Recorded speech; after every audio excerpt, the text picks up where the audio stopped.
Lockdown നീട്ടുന്നതിൽ പ്രധാനമന്ത്രിയുടെ നിർണായക പ്രഖ്യാപനം ഇന്നുണ്ടായേക്കും. ഇളവുകൾ നൽകാൻ സമയമായിട്ടില്ലെന്ന് ഭൂരിപക്ഷം സംസ്ഥാനങ്ങളും കേന്ദ്ര സർക്കാരിനെ അറിയിച്ചു. പ്രാദേശികമായി ചില ജില്ലകളിൽ ഇളവ് നൽകാനുള്ള അധികാരം സംസ്ഥാനങ്ങൾക്ക് കൈമാറിയേക്കും. ടെക്സ്റ്റൈൽ, ഓട്ടോമൊബൈൽ, ഇലക്ട്രോണിക് മേഖലകളിൽ ഇളവ് അനുവദിക്കണമെന്ന് വാണിജ്യ മന്ത്രാലയം ആവശ്യപ്പെട്ടു. അതിനിടെ മഹാരാഷ്ട്രയിൽ 4 മലയാളി നഴ്സുമാർക്ക് കൂടി കോവിഡ് സ്ഥിരീകരിച്ചു. മുംബൈ ധാരാവിയിൽ ഒരാൾ കൂടി മരിച്ചു. ഇതോടെ ധാരാവിയിൽ മരണം 5ആയി.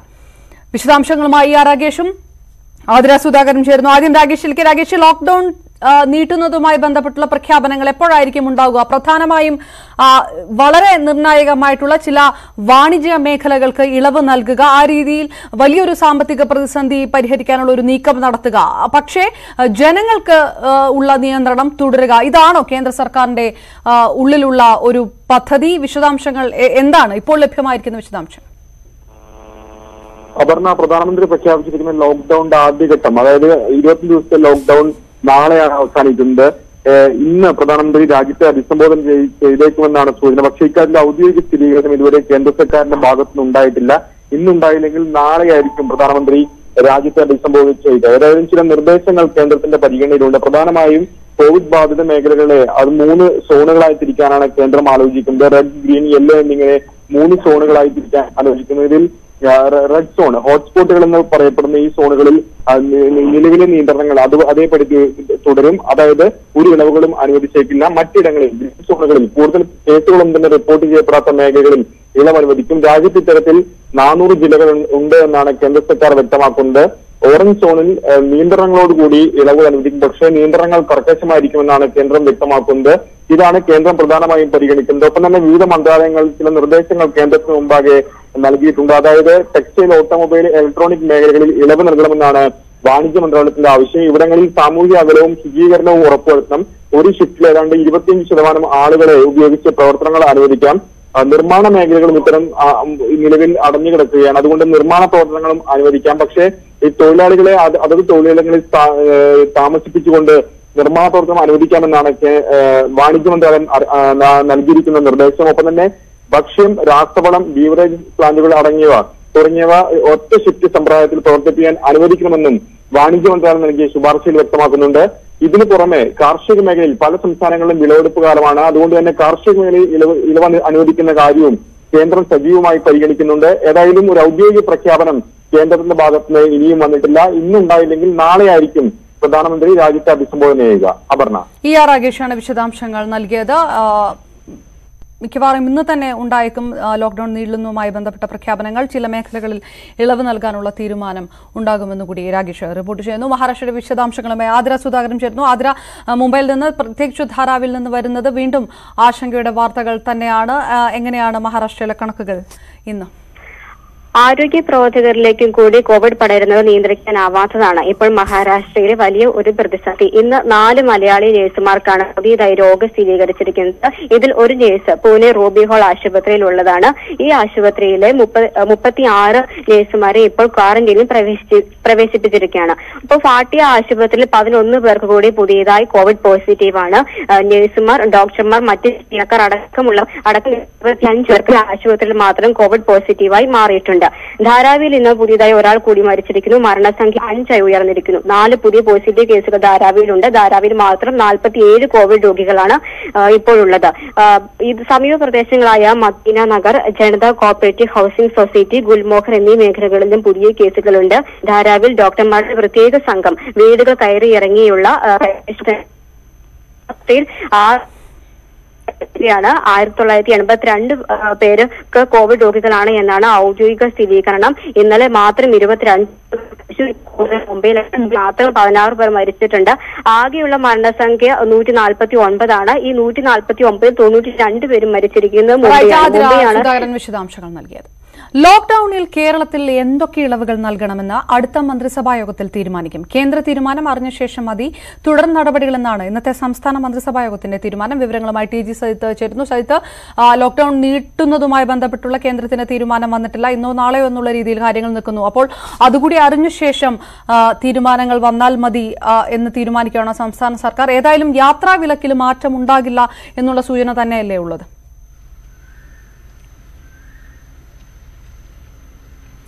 അങ്ങനെ തന്നെയാണ് അപർണ പ്രതീക്ഷിക്കുന്നത്. എന്തായാലും കേന്ദ്ര തീരുമാനം അറിഞ്ഞ ശേഷം സംസ്ഥാനത്തിന്റെ പുതിയ ഇളവുകൾ പ്രഖ്യാപിക്കുകയുള്ളൂ. ഇന്ന് ചേർന്ന മന്ത്രിസഭാ യോഗത്തിൽ ഈ ഇളവുകൾ പ്രഖ്യാപിക്കുമെന്നാണ് പ്രതീക്ഷിച്ചിരുന്നത്. പക്ഷേ ഇന്നലെ കേന്ദ്ര സർക്കാരിന്റെ തീരുമാനം വരും എന്ന കണക്കിലായിരുന്നു, എന്ന ഒരു പ്രതീക്ഷയിലായിരുന്നു ഇന്ന് പ്രത്യേക മന്ത്രിസഭാ യോഗം തീരുമാനിച്ചിരുന്നത്. പക്ഷേ തീരുമാനം വരാത്ത സാഹചര്യത്തിലാണ് ഇന്ന് തീരുമാനം മാറ്റിയത്. നാളെ കഴിഞ്ഞ് ബുധനാഴ്ച വീണ്ടും സംസ്ഥാന മന്ത്രിസഭാ യോഗം ചേരുന്നുണ്ട്. ഈ മന്ത്രിസഭാ യോഗത്തിൽ ഇളവുകൾ പ്രഖ്യാപിക്കും. എന്തായാലും സംസ്ഥാനത്ത് പൊതുവെ ആശങ്കപ്പെടേണ്ട, അല്ലെങ്കിൽ പൊതുവിൽ ആശ്വാസകരമാണ് സ്ഥിതി എന്ന ഒരു വിലയിരുത്തൽ ഇന്നത്തെ മന്ത്രിസഭാ യോഗത്തിൽ ഉണ്ടായിട്ടുണ്ട്. ഒപ്പം തന്നെ രോഗപ്രതിരോധ പ്രവർത്തനങ്ങളിൽ വളരെ തൃപ്തിയും മന്ത്രിസഭാ യോഗം രേഖപ്പെടുത്തി. കാസർഗോഡ് അടക്കമുള്ള ജില്ലയിൽ പൊതുവിൽ ആശ്വാസകരമാണ് സ്ഥിതി. സംസ്ഥാനത്ത് ഹോട്ട്സ്പോട്ട് അല്ലെന്ന് വിലയിരുത്തുന്ന ജില്ലകളിൽ കൂടുതൽ ഇളവുകളും സംസ്ഥാനം ആവശ്യപ്പെടുന്നുണ്ട്. അത്തരം ചില നീക്കങ്ങളും ഉണ്ടായേക്കാം. എന്തായാലും നാളെ കഴിഞ്ഞ് ചേരുന്ന മന്ത്രിസഭാ യോഗം കൂടുതൽ മേഖലകളെ ഇളവുകളിലേക്ക് കൊണ്ടുവരാനാണ് സാധ്യത. സജിത്ത് വിശദാംശങ്ങൾ നൽകിയത്.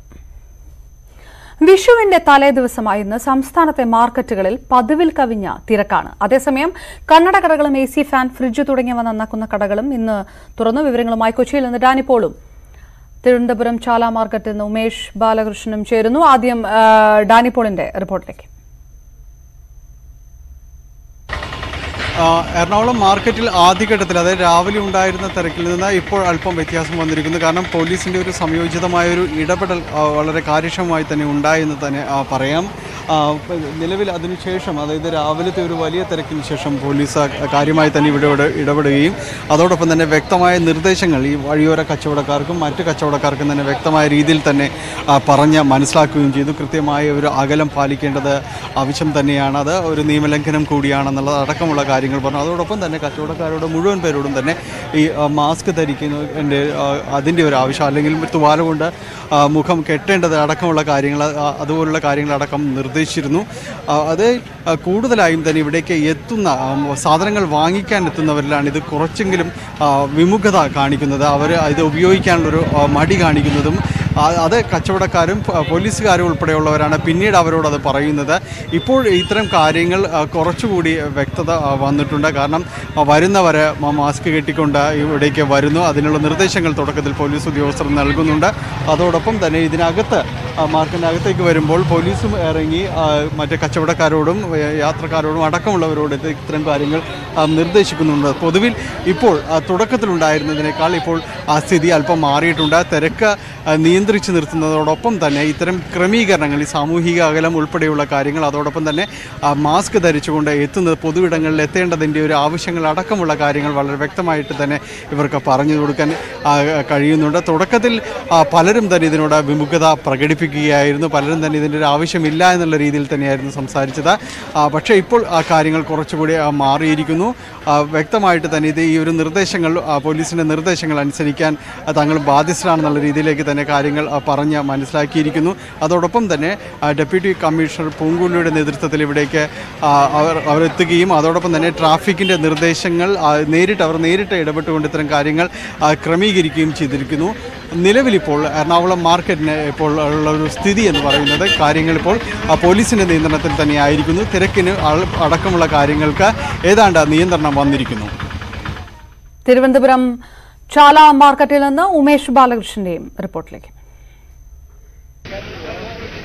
മറ്റ് സ്ഥലങ്ങളിലെ പോലെ ചാല മാർക്കറ്റിലും ഇന്ന് കൂടുതൽ തിരക്ക് അനുഭവപ്പെടുന്നുണ്ട്. ലോക്ഡൌൺ പ്രഖ്യാപിച്ചതിനു ശേഷം ഇത്തരമൊരു തിരക്ക് കഴിഞ്ഞ ദിവസങ്ങളിലൊന്നും ഇവിടെ അനുഭവപ്പെട്ടിരുന്നില്ല. കാരണം ഈ വലിയ ആളൊഴിഞ്ഞ സ്ഥലം, ആളൊഴിഞ്ഞ രീതിയിലായിരുന്നു കഴിഞ്ഞ ദിവസങ്ങളിലെല്ലാം ഇവിടെ കണ്ടിരുന്നത്. പക്ഷേ ഇന്ന് സാഹചര്യങ്ങൾ വിഭിന്നമാണ്. ഇന്ന് നിരവധി പേർ പച്ചക്കറികൾ വാങ്ങാനും മറ്റ് അവശ്യ സാധനങ്ങൾ വാങ്ങാനും ചാല കമ്പോളത്തിലേക്ക് എത്തിയിട്ടുണ്ട്. ഇത് ചാല കമ്പോളത്തിലെ മാത്രം കാഴ്ചയല്ല, തിരുവനന്തപുരം ജില്ലയിലെ പ്രധാന മാർക്കറ്റുകളിലെല്ലാം ഈ ഒരു തിരക്ക് അനുഭവപ്പെടുന്നുണ്ട്. സ്വാഭാവികമായി നാളെ വിഷുവാണ്. വിഷു ആഘോഷിക്കുക എന്നുള്ള ലക്ഷ്യത്തോടു കൂടി ഇത്രയും ദിവസം വീട്ടിലിരുന്നതിനെ തുടർന്ന് വിഷു ആഘോഷിക്കാൻ വേണ്ടി മലയാളികൾ ഇപ്പോൾ മാർക്കറ്റിലേക്ക് എത്തിയിരിക്കുന്നു എന്ന് തന്നെ പറയാം. ആ കാഴ്ച തന്നെയാണ് കാണാൻ കഴിയുന്നത്. എന്തായാലും കഴിഞ്ഞ കുറേ ദിവസങ്ങളിലെ മന്ദത, കച്ചവടത്തിലെ മന്ദത അതും കുറഞ്ഞിട്ടുണ്ടെന്ന് തോന്നുന്നു. ചേട്ടാ, എങ്ങനെയാ ഇന്ന് തിരക്ക് കൂടുതലാണ്? ചേട്ടാ, തിരക്കുണ്ടോ? തിരക്കുണ്ടോ? തിരക്ക് വലുതായിട്ടില്ല. ഇപ്പൊ ആളുകളിങ്ങനെ ചില ഇത് വന്നപ്പോ ചെറുതായിട്ടൊക്കെ ഉണ്ട്. ആളുകളെങ്ങനെ ഇത് കുറച്ച് വ്യത്യാസമായിട്ടൊക്കെ വരുന്നുണ്ട്. കുറച്ച് തിങ്ങി നിറഞ്ഞു നിൽക്കേണ്ട ഗതികേടില്ല, പരസ്പരം തൊടുന്നില്ലല്ലേ? അതാണ് തിരക്ക് കുറവാ. എല്ലാവരും മാസ്ക് ധരിച്ചിട്ടുണ്ടല്ലോ അല്ലെ? എല്ലാവരും മാസ്ക് ധരിച്ച് കൈയൊക്കെ ഉണ്ടോ? മാസ്കുകളെല്ലാം ധരിച്ചിട്ടുണ്ട്. വളരെ അകലത്തിൽ തന്നെ നിൽക്കുന്നതൊക്കെ വലിയ കുഴപ്പമൊന്നുമില്ല. വിഷു ആഘോഷിക്കാൻ വേണ്ടി എല്ലാവരും ഇറങ്ങിയിട്ടുണ്ട്. അത് തന്നെയാണ്, വിഷു ആഘോഷിക്കാൻ വേണ്ടി മലയാളികൾ ഈ പറഞ്ഞതുപോലെ വിഷു ആഘോഷിക്കാൻ വേണ്ടി എല്ലാവരും മാർക്കറ്റിലേക്ക് എത്തുന്നു. പച്ചക്കറികളൊന്നും ഇല്ലാതെ വിഷു ആഘോഷിക്കാൻ കഴിയാത്തൊരു സാഹചര്യമാണ് മലയാളികൾക്ക്. അതിന്റെ ഒരു തിരക്കാണ് ഈ കാണുന്നത്. ചേട്ടാ, എങ്ങനെയാ തിരക്ക്? എങ്ങനെയാ തിരക്ക്? ഇന്നിത്തിരി തിരക്കുണ്ട്. വലിയ ബുദ്ധിമുട്ടില്ല. വലിയ ആൾക്കാരൊക്കെ ആഹാരം വായിക്കാൻ നിൽക്കുന്നത് വലിയ വലുതായിട്ടുള്ള അതിനോട് ഇവർക്കെല്ലാം കാര്യങ്ങളെല്ലാം അറിയാലോ. ദൂരം കൂട്ടം കൂടി നിൽക്കുന്നില്ല, മാസ്ക് ധരിക്കുന്നുണ്ട്, എല്ലാവരും നല്ല രീതിയിൽ തന്നെയാണ് പോകുന്നത്. നമുക്ക് ഇത്തിരി വലിയ സന്തോഷവുമുണ്ട്. കാര്യത്തിലേക്ക് ഒതുങ്ങിയതിൽ സർക്കാരിനോടും എല്ലാവർക്കും ഇത്തിരി ഇതുണ്ട്. തീർച്ചയായും ഇതാണ് എല്ലാവർക്കും കൃത്യമായി എങ്ങനെയാണ് സാമൂഹിക അകലം പാലിക്കേണ്ട ആവശ്യകത എന്താണ്, മാസ്ക് ധരിക്കേണ്ട ആവശ്യകത എന്താണ്, പരസ്പരം തൊടാതെ നിൽക്കേണ്ട ആവശ്യകത എന്താണ്, ഈ കാര്യങ്ങളെല്ലാം ജനങ്ങൾ ബോധവാന്മാരാണ്. അതുകൊണ്ട് തന്നെ ആ ഒരു കടയ്ക്ക് മുന്നിൽ മാത്രം വലിയൊരു തിരക്ക്, അത്തരം തിരക്കുകളില്ല. പരസ്പരം തൊട്ടുരുമി നിന്നുള്ള സാധനങ്ങൾ വാങ്ങുന്ന സാഹചര്യവും നിലവിലില്ല. തീർച്ചയായും കൊച്ചി കോഴിക്കോടുമായി താരതമ്യപ്പെടുത്തുമ്പോൾ തലസ്ഥാന നഗരിയിൽ കോവിഡ് പ്രോട്ടോകോൾ ലംഘനത്തിന്റെ അളവ് കുറവാണ് എന്ന് തന്നെ പറയേണ്ടിയിരിക്കുന്നു. തിരക്ക് വർദ്ധിച്ചതോടെ കോഴിക്കോട് പാളയം മാർക്കറ്റിൽ city police commissioner A V George നേരിട്ടെത്തി സ്ഥിതിഗതികൾ വിലയിരുത്തി. അവശ്യ സാധനങ്ങൾ വാങ്ങാനെത്തുന്നവർ കൃത്യമായ സാമൂഹിക അകലം പാലിക്കണമെന്ന് അദ്ദേഹം നിർദ്ദേശിച്ചു. മാനദണ്ഡങ്ങൾ പാലിക്കണമെന്ന് വ്യാപാരികൾക്കും നിർദ്ദേശം നൽകി. രാവിലെ ഈ ലോറി വരുന്ന സമയത്തും അതുപോലെ ഇറക്കും കയറ്റുവർക്കുമായിട്ട് ബന്ധപ്പെട്ട തിരക്കുണ്ടായിരുന്നു. അതിപ്പോൾ നിയന്ത്രണ വിധേയമാണ്. ഇനിയിപ്പോൾ അതൊരു വൺ വേ സിസ്റ്റം ഇനിയിപ്പോൾ ഏർപ്പെടുത്തിക്കാണ്ട് ഇതിന് കണ്ടിന്യൂ ചെയ്യും. ഈ വൺ വേ സിസ്റ്റം ഇനി നമ്മൾ കണ്ടിന്യൂ ചെയ്യും. ഇതിലും സാധനം വാങ്ങുന്ന ആൾക്കാർ നേരെ ഇതിലേ പോയിട്ട് അങ്ങനെ എക്സിറ്റ് ആയിട്ട് പോകണം. അതിനുള്ള ഏർപ്പാട് ചെയ്തിട്ടുണ്ട്. ലോക്ഡൌൺ നിർദ്ദേശങ്ങൾ ലംഘിച്ചതിന് പിടിച്ചെടുത്ത വാഹനങ്ങൾ വിട്ടു നൽകി തുടങ്ങി. എപ്പോൾ ആവശ്യപ്പെട്ടാലും ഹാജരാക്കാമെന്ന സത്യവാങ്മൂലം വാങ്ങിയാണ് വാഹനങ്ങൾ വിട്ടു നൽകുന്നത്. നിയമോപദേശം ലഭിച്ച ശേഷം പിഴ ഈടാക്കുന്നതിൽ തീരുമാനമെടുക്കും. കോളനിയിൽ സാധനങ്ങൾ നൽകി തിരിച്ച് സഹായം ചോദിച്ച് ബിജെപിയുടെ പ്രാദേശിക നേതാക്കൾ. കാസർഗോഡ് കാഞ്ഞങ്ങാട് നഗരസഭാ അതിർത്തിയിലെ കോളനിയിൽ അനധികൃതമായി കോവിഡ് സഹായം വിതരണം ചെയ്ത ശേഷം പിന്നീട് തിരിച്ചും ഇതുപോലെ സഹായിക്കണമെന്ന് ആവശ്യപ്പെട്ടത്. കല്യാൺ റോഡ് കോളനിയിൽ നിന്നുള്ള ദൃശ്യങ്ങൾ ന്യൂസ് 18 ലഭിച്ചു. ബുദ്ധിമുട്ടിന്റെ സമയത്ത് ഒരു സഹായം അപ്പൊ നമ്മളെ അങ്ങോട്ട് ചെറിയ രീതിയിൽ സഹായിക്കണം. ഈ വാർഡിൽ നിങ്ങളമ്മ മറന്നിട്ടില്ല, അങ്ങോട്ട് എത്തിച്ചില്ല. ഒരു വാട്ടം വെള്ളം എടുക്കുക. വിവരങ്ങളുമായി കാസർഗോഡ് നിന്ന് കെ വി ബൈജു ചേർന്നു. ബൈജു, ബിജെപിയുടെ വിശദീകരണം എന്താണ് ഈ വിഷയത്തിനകത്ത്? വിശദാംശങ്ങളിലേക്ക്. അപർണ, ബിജെപി ജില്ലാ അധ്യക്ഷൻ തന്നെ ഇതിനെ തള്ളി പറഞ്ഞിട്ടുണ്ട്. ഏതെങ്കിലും രീതിയിൽ ഇത്തരത്തിലുള്ള പ്രവർത്തനം നടത്താൻ പാടില്ല എന്ന് തന്നെയാണ് ബിജെപി ജില്ലാ അധ്യക്ഷന്റെ പ്രതികരണം. കാഞ്ഞങ്ങാട് നഗരസഭയിലെ 9ാം വാർഡിലെ അത്തിക്കൊത്ത് കോളനിയാണ് ഈ സംഭവം നടന്നത്. ഇത്തരത്തിൽ 4 പേരാണ്, അതായത് ബിജെപി മുനിസിപ്പൽ കമ്മിറ്റി സെക്രട്ടറി ഉണ്ണികൃഷ്ണന്റെ നേതൃത്വത്തിലുള്ള 4 പേരാണ് ഇത്തരത്തിൽ വീട്ടമ്മയ്ക്ക് ഭക്ഷ്യ കിറ്റ് നൽകിയ ശേഷം തങ്ങളെ തിരിച്ചും സഹായിക്കണമെന്ന ഒരു അഭ്യർത്ഥന മുന്നോട്ട് വെക്കുന്നത്. എന്തായാലും സന്നദ്ധ സേവന പ്രവർത്തനം നടത്തുന്നവർ വളണ്ടിയർമാർക്ക് മാത്രമേ കാസർഗോഡ് ജില്ലയിൽ പാടുള്ളൂ എന്ന് ജില്ലാ ഭരണകൂടവും ആവർത്തിച്ച് വ്യക്തമാക്കുന്നുണ്ട്. കാരണം ഹോട്ട്സ്പോട്ട് ഒരു ജില്ലയാണ് കാസർഗോഡ്. കർശന നിയന്ത്രണം നിലവിലുള്ള ഒരു ജില്ലയാണ്. നമുക്കറിയാം ഏറ്റവും കൂടുതൽ സംസ്ഥാനത്ത് കോവിഡ് ബാധിതരുള്ള ജില്ലയാണ്. അതുകൊണ്ട് തന്നെ വലിയ നിയന്ത്രണം തുടരുന്ന ഒരു ജില്ലയിൽ ഇത്തരത്തിലുള്ളൊരു സന്നദ്ധ സേവനത്തിന്റെ പേരിൽ നടത്തിയ ഒരു പ്രവർത്തനം വലിയ തോതിൽ വിമർശനത്തിന് തന്നെയാണ് വഴിവെച്ചിരിക്കുന്നത്. ഇതിനെതിരെ ശക്തമായ നടപടി വേണമെന്ന് CPIM-ഉം ആവശ്യപ്പെട്ടിരുന്നു. എന്തായാലും BJP തന്നെ ഇതിനെ തള്ളി പറഞ്ഞിരിക്കുന്നു. ഈ വാർഡിലെ BJP ജില്ലാ കമ്മിറ്റി അംഗവും അതുപോലെ തന്നെ കൌൺസിലറുമായ അജയകുമാർ നെല്ലിക്കാട്ടും ഈ കാര്യം തന്റെ അറിവോടെയല്ല എന്നും വ്യക്തമാക്കിയിരുന്നു. അപർണ, കെ വി ബൈജു വിശദാംശങ്ങൾ നൽകി. മലപ്പുറത്ത് സെവൻസ് ഫുട്ബോൾ മത്സരങ്ങൾക്കായെത്തിയ വിദേശ താരങ്ങളും ലോക്ഡൌണിൽ കുടുങ്ങി. സോക്കർ മൈതാനങ്ങളിൽ ആവേശം നിറയ്ക്കാൻ കടൽ കടന്നെത്തിയവർ പുറത്തിറങ്ങാനാവാതെ വീട്ടിനുള്ളിലാണ്. വാടകയ്ക്കെടുത്ത വീട്ടിൽ പാചകവും പാട്ടും പ്രാർത്ഥനയും ഇടയ്ക്ക് ഫുട്ബോൾ ഡ്രിബ്ലിംഗും ഒക്കെയായാണ് ഇവർ ദിവസങ്ങൾ തള്ളി നീക്കുന്നത്.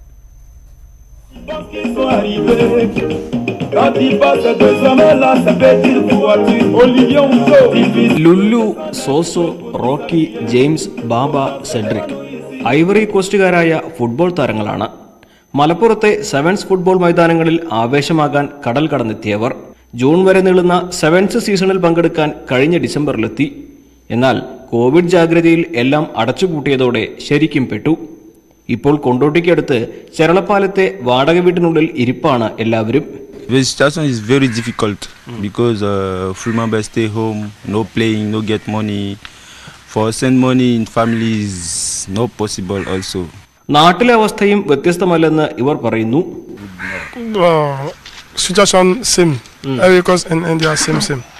പ്രതിസന്ധിയെ തുടർന്ന് വീട്ടിലേക്ക് പണം അയക്കാനും ഇവർക്ക് പറ്റാതായെന്ന് മാനേജർ. ഇവിടുന്ന് പണം അയക്കണമെങ്കിൽ ആദ്യം ദുബായിലേക്ക് വിടണം. ദുബായിൽ നിന്ന് എവറി കോസ്റ്റിലേക്കാണ് വിടേണ്ടത്. ഇവിടുന്ന് പണം അയക്കാൻ കഴിയില്ല. മന്തിച്ചോറും ചിക്കനും അടക്കം ആഗ്രഹിക്കുന്നതൊക്കെ ഇവിടെ കിട്ടുന്നുണ്ട്. പക്ഷേ ഇവർക്ക് ഇപ്പോൾ ആവശ്യം ഒന്നു മാത്രം, എത്രയും വേഗം നാട്ടിലെത്തണം, വീട്ടുകാരെ കാണണം. Members, all foreigners for this place want to go for home, see your family.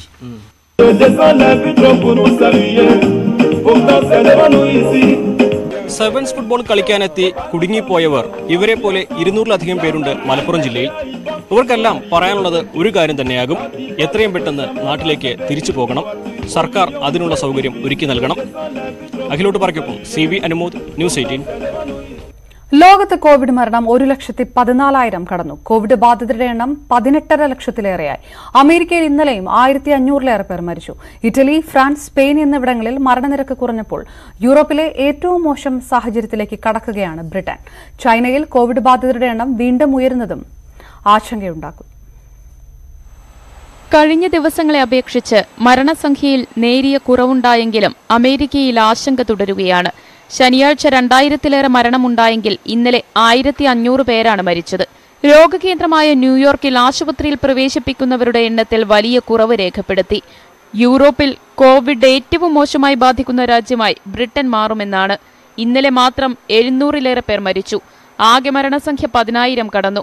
ബ്രിട്ടന്റെ ചരിത്രത്തിലെ ഇരുണ്ട ദിനമെന്നാണ് ആരോഗ്യവകുപ്പ് ഞായറാഴ്ചയെ വിശേഷിപ്പിച്ചത്. Related to coronavirus.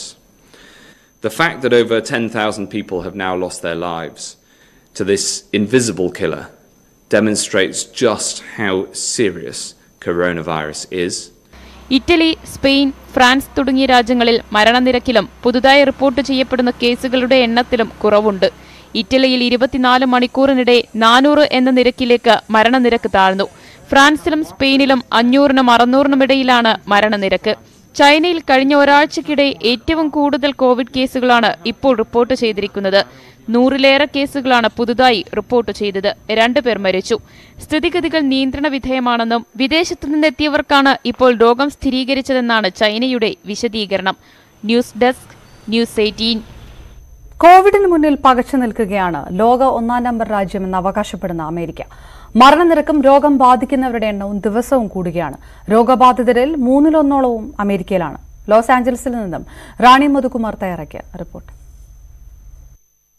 അമേരിക്കയിൽ കോവിഡ് കേസുകളുടെ എണ്ണം നിയന്ത്രണാതീതമായി കൂടിക്കൊണ്ടിരിക്കുകയാണ്. ഇന്ന് വൈകുന്നേരത്തെ കണക്കനുസരിച്ച് ഏകദേശം 5 ലക്ഷത്തിലധികം കേസുകളും 22,000-ത്തിലധികം മരണങ്ങളും റിപ്പോർട്ട് ചെയ്യപ്പെട്ടിട്ടുണ്ട്. ന്യൂയോർക്കിനോടൊപ്പം തന്നെ ന്യൂജേഴ്സി, മാസച്യുസെറ്റ്സ്, മിഷിഗൺ, പെൻസിൽവേനിയ, കാലിഫോർണിയ എന്നീ സംസ്ഥാനങ്ങളിലാണ് കൂടുതൽ കേസുകൾ റിപ്പോർട്ട് ചെയ്യപ്പെട്ടിട്ടുള്ളത്. ഇന്ന് വൈകുന്നേരത്തെ കണക്കനുസരിച്ച് കാലിഫോർണിയയിൽ 21,000-ത്തിലധികം കേസുകളും 651-ലധികം മരണങ്ങളും റിപ്പോർട്ട് ചെയ്യപ്പെട്ടിട്ടുണ്ട്.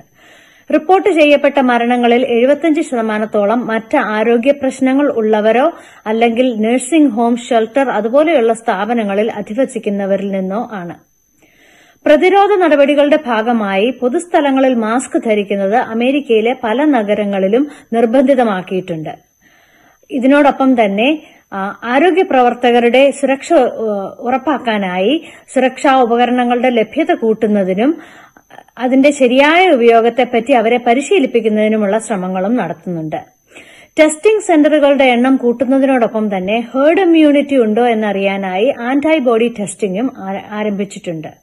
ഒരു വശത്ത് കൊറോണ പ്രതിരോധ നിയന്ത്രണ പരിപാടികൾ നടക്കുന്നതിനോടൊപ്പം തന്നെ മറുവശത്ത് സാമ്പത്തിക സാമൂഹിക ഭദ്രത ഉറപ്പുവരുത്തുന്നതിനുള്ള നടപടികളും രാജ്യ സംസ്ഥാന സർക്കാരുകൾ നിലവിൽ കൊണ്ടുവരുന്നുണ്ട്. ന്യൂസ് 18-ന് വേണ്ടി ലോസ് ആഞ്ചലസിൽ നിന്ന് റാണി മധുകുമാർ.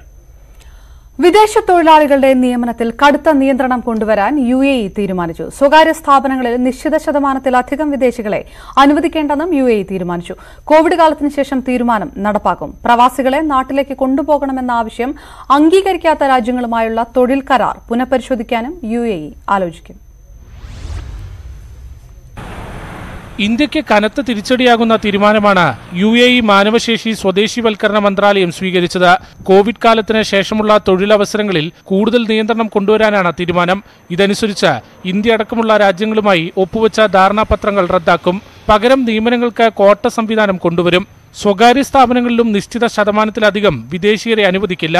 കോവിഡിന്റെ പശ്ചാത്തലത്തിൽ രോഗമില്ലാത്തവരെ ഇന്ത്യയിലേക്ക് അയക്കാൻ തയ്യാറാണെന്ന് ഇന്ത്യയിലെ UAE അംബാസിഡർ അഹമ്മദ് അൽബാനി അറിയിച്ചിരുന്നു. വിസ കാലാവധി കഴിഞ്ഞവർ, വിസ പുതുക്കേണ്ടവർ, ജോലി നഷ്ടപ്പെട്ടവർ, ജോലി തേടി വന്നവർ, വിസിറ്റിംഗ് വിസയിലെത്തിയവർ തുടങ്ങിയവരെ നാട്ടിലേക്ക് അയക്കാൻ പ്രത്യേക വിമാനം അനുവദിക്കാമെന്ന് UAE അറിയിച്ചിരുന്നു. ഇതിനോട് ഇന്ത്യ പ്രതികരിക്കാത്തതാണ് UAEയുടെ പുതിയ നീക്കത്തിന് പ്രധാന കാരണം. News desk news 18. സംസ്ഥാനത്ത് കോവിഡ് പോസിറ്റീവ് കേസുകൾ കുറയുന്നത് ആശ്വാസകരമെന്ന് ആരോഗ്യമന്ത്രി കെ ശൈലജ. എങ്കിലും പൂർണ്ണമായി ആശ്വസിക്കാറായിട്ടില്ല. അയൽ സംസ്ഥാനങ്ങളിൽ രോഗികളുടെ എണ്ണം കൂടുന്നത് ആശങ്ക സൃഷ്ടിക്കുന്നുണ്ടെന്നും മന്ത്രി പറഞ്ഞു. പൂർണ്ണമായി ആശ്വാസമായി എന്ന് പറയാനായിട്ടില്ല. ഈ ഒരു വൈറസിന്റെ സ്വഭാവം എങ്ങനെയാണെന്ന് വെച്ചാൽ ചിലപ്പോൾ അങ്ങോട്ട് താഴും, പിന്നെ കുറച്ച് കഴിയുമ്പോൾ എവിടെയെങ്കിലും ഒരു കണ്ണി ബാക്കിയായിട്ടുണ്ടെങ്കിൽ അതിൽ നിന്ന് വീണ്ടും കുറേ ആളുകളിലേക്ക് വരും.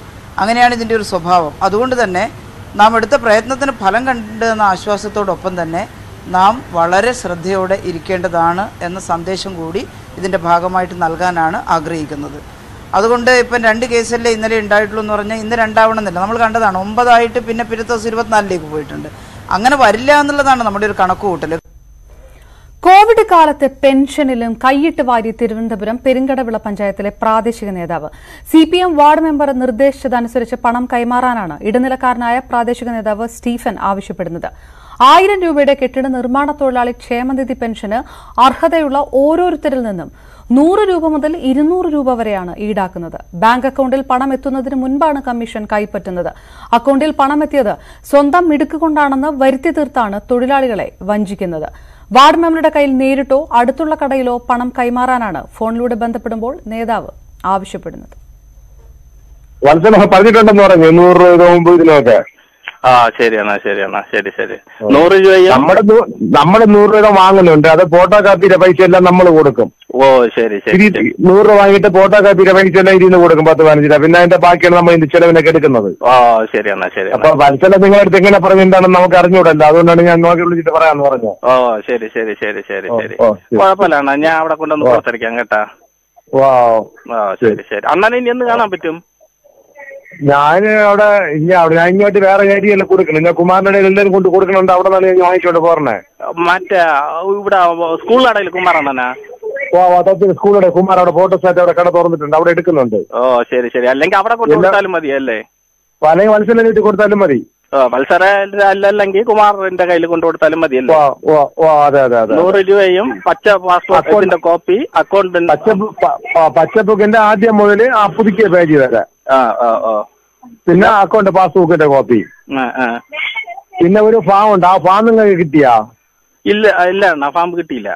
അപ്പൊ നിങ്ങൾ ആ ഫോട്ടോ കാപ്പിയുടെ പുറകെ വശത്ത് ഒരു ഒപ്പ് കൊടുത്ത് ആ ഫോൺ നമ്പറും കൂടെ എഴുതിക്കണം. ഫാം ഞാൻ പൂരിപ്പിച്ച് വെക്കാം. ശരി. അപ്പൊ മത്സര ചാറ്റിയിലെ കുമാറണ്ണന്റെ കൊണ്ടുവന്ന് കൊടുക്കാം. നമ്മൾ രണ്ടുപേരാണെങ്കിൽ 200 രൂപ അല്ലേ? എല്ലാവരുടെയും നമ്മള് ഫോട്ടോ കാപ്പിയുടെ പോയിട്ട് 100 രൂപ വാങ്ങിച്ചിട്ട് ഫോട്ടോ കാപ്പിക്കെല്ലാം നമ്മൾ കൊടുക്കുകയാണ്. നേതാവ് പറഞ്ഞതനുസരിച്ച് പണം ഏൽപ്പിക്കേണ്ട കടയിലേക്കും ന്യൂസ് 18 വിളിച്ചു. നേതാവ് നിർദ്ദേശ തുക ഏൽപ്പിച്ചാൽ മതിയെന്നാണ് കട ഉടമയുടെ മറുപടി. ഇപ്പോൾ വന്നാൽ താമസം ഒരു 4:30 ആകുമ്പോൾ അടച്ചു തുടങ്ങൂല. ആണോ? ശരി. ഇവിടെ 100 രൂപയാണോ? അത് സ്റ്റീവണ്ണ എത്രയാണോ പറഞ്ഞത് അതാണ്. നമുക്ക് അതിലൊന്നുമില്ല. സ്റ്റീവണ്ണ എത്ര പറഞ്ഞിട്ടുണ്ടോ അത് തരിക. ശരി. ഇവിടെ 100 പറഞ്ഞത്. എങ്കിൽ അത് തന്നെ. ശരി. വയനാട് വന്യജീവി സങ്കേതത്തിൽ കടുവയെ ചത്ത നിലയിൽ കണ്ടെത്തി. കുറിച്യാട് താത്തൂർ സെക്ഷനിൽ 50 ഏക്കർ വനമേഖലയിൽ ഇന്ന് രാവിലെയാണ് കടുവയെ ചത്ത നിലയിൽ കണ്ടെത്തിയത്. വനപാലകർ സ്ഥലത്തെത്തി പരിശോധനകൾ നടത്തി.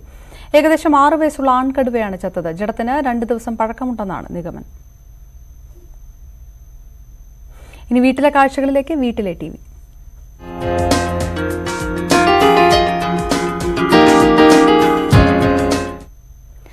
കരളുറപ്പുള്ള കേരളമെന്ന ന്യൂസ് 18 കേരളത്തിന്റെ അതിജീവന ഗാനത്തിന് നൃത്താവിഷ്കാരം നൽകിയിരിക്കുകയാണ് കവിത എന്ന അധ്യാപിക.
കാലത്ത് ശമ്പളമില്ലാതെ ഇന്ത്യൻ കോഫി ഹൌസ് ജീവനക്കാർ ലോക്ഡൌണിൽ കോഫി ഹൌസുകൾ അടച്ചുപൂട്ടിയതോടെ എന്ന് ശമ്പളം കിട്ടുമെന്ന് അറിയാത്ത അവസ്ഥയിലായി തൊഴിലാളികൾ. കോവിഡ് കാലത്ത് സർക്കാർ നൽകുന്ന സൗജന്യ റേഷൻ മാത്രമാണ് കോഫി ഹൌസ് ജീവനക്കാർക്കും ആശ്രയം. കഴിഞ്ഞ മാസം അവസാനം വരെ ജോലി ചെയ്തെങ്കിലും ആ ശമ്പളം പോലും നൽകാൻ മാനേജ്മെന്റ് തയ്യാറാകുന്നില്ല എന്നാണ് ജീവനക്കാരുടെ പരാതി. 1 തീയതി മുതൽ 23 തീയതി വരെ കോഫി ഹൗസുകളിൽ വിറ്റുവരവ് ഏകദേശം 8 കോടി രൂപയോളം വരുന്നുണ്ട്. ആ 8 കോടി രൂപ ഹെഡ് ഓഫീസിന്റെ അക്കൗണ്ടിലാണ് പോയിട്ടുള്ളത്. ആ അക്കൗണ്ടിൽ നിന്നും ജീവനക്കാർക്ക് ജോലി ചെയ്ത ആ ദിവസത്തെ വേതനം പോലും മാനേജ്മെന്റ് തരാൻ തയ്യാറാവാത്ത ഒരു മനുഷ്യത്വരഹിതമായിട്ടുള്ള പെരുമാറ്റമാണ് കോഫി ഹൗസ് മാനേജ്മെന്റ് ഈ ലോക്ക്ഡൌൺ സമയത്ത് സ്വീകരിച്ചത്. സഹകരണ രംഗത്തെ സംസ്ഥാനത്തിലെ അഭിമാനമായിരുന്ന കോഫി ഹൌസുകൾ കഴിഞ്ഞ കുറെ വർഷങ്ങളായി നഷ്ടത്തിലാണ് പ്രവർത്തിക്കുന്നത്. എങ്കിലും ശമ്പളം നൽകാനുള്ള തുക സംഘത്തിന്റെ അക്കൗണ്ടിലുണ്ട്. അതിൽ നിന്നെങ്കിലും ശമ്പളം നൽകണമെന്നാണ് ജീവനക്കാരുടെ ആവശ്യം. ന്യൂസ് 18 തിരുവനന്തപുരം. വാർത്താ ബുള്ളറ്റിൻ പൂർണ്ണമാകുന്നു. ഇടവേളയ്ക്ക് ശേഷം കാണാം. ന്യൂസ് 18.